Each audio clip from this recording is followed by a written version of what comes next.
मागील अनेक दिवसांपासून परभणी जिल्ह्यामध्ये जोरदार पाऊस सुरू आहे। त्यातच ढगफुटी सदृश पाऊस झालेला आहे आणि विविध ठिकाणी या पावसामुळे आता शेतकरी अडचणीत सापडलेला आहे। कमी वेळात जास्त पाऊस होत असल्यामुळे भूपातळी सुद्धा वाढली आहे। पाणी मुरत नसल्यामुळे शेतकऱ्यांच्या शेतामध्ये मोठ्या प्रमाणात पाणी साचलेलं आहे। तर या साठलेल्या पाण्यामुळे कापूस आणि सोयाबीन ही पिकं धोक्यात आलेली आहेत।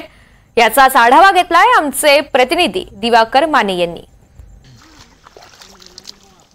मागील अनेक दिवसांपासून परभणी जिल्ह्यात मुसळधार पाऊस कोसळतो आहे। मी सध्या नांदखेडा या गावामध्ये आहे। आपण बघू शकता की कशा पद्धतीने या शेतामध्ये पाणी झालेलं आहे। तर सर्व कापूस पीक जे लावलेलं आहे शेतकऱ्यांनी ते संपूर्णपणे जळालेलं आहे। हे कापसाचं पीक आपण बघू शकतो, ह्याला बोंड म्हणतात आणि ते बोंड देखील पूर्णपणे जळालेलं आहे। आता दादा मला सांगा, हे बोंड काही कामी येऊ शकतं का? ह्याला कुठे विकता येतं का? काहीच कामाला येत नाही। चक्क खराब होऊन गेले, नासून गेले, भरपूर नुकसान झाली। अजून काय आहे इथं पीक लावलेले? सोयाबीन आहे, कापूस, तूर, मूग, उडीद, सगळी नुकसान भरपूर झाली। भरपूर नुकसान शेतकऱ्यांचं आहे। तर प्रशासनातर्फे कुठलीही मदत अजून काही पोहोचलेली नाहीये, नाही पंचनामे झालेले आहेत।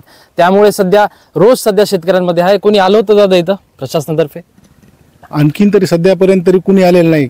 शासनाने लवकरात लवकर पंचनामे करून भरीव मदत द्यायला पाहिजे, कारण शेतकरी आता सगळा पूर्ण उद्ध्वस्त झालेला आहे। कुठलंही पीक शाबीत राहिलेलं नाही आणि त्याच्यापासून काही आशाही नाही राहिली। कापसाचा एवढा अतोनात खर्च केलेला आहे, ते कापसाचे बोंड सोडून गेलेत।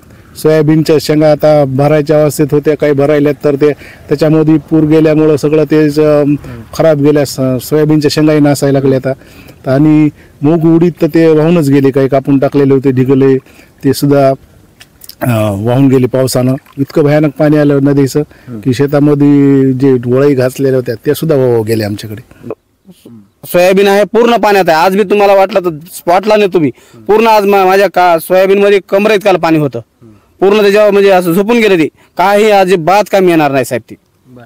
एकंदरीतच बघितलं तर आज मराठवाडा मुक्ती संग्राम दिन आहे आणि याच दिवशी मराठवाडा हा भाग निजामशाहीतून भारतात विलीन झाला होता आणि त्याच प्रशासनाने अजूनही पंचनामे सुरू नाही केलेत, म्हणून असा रोष सध्या शेतकऱ्यांमध्ये आहे। तात्काळ हे पंचनामे सुरू करावेत आणि शेतकऱ्यांना मदत पोहोचावी असं शेतकऱ्यांचं म्हणणं आहे। तर पालकमंत्रीच्या रूपाने मेघना बोर्डीकर हे परभणी जिल्ह्याला भेटलेले आहेत। त्या काय ह्याच्यामध्ये भूमिका घेतील तेही बघण्याचा भाग आहे। NDTV मराठीसाठी दिवाकर माने, परभणी।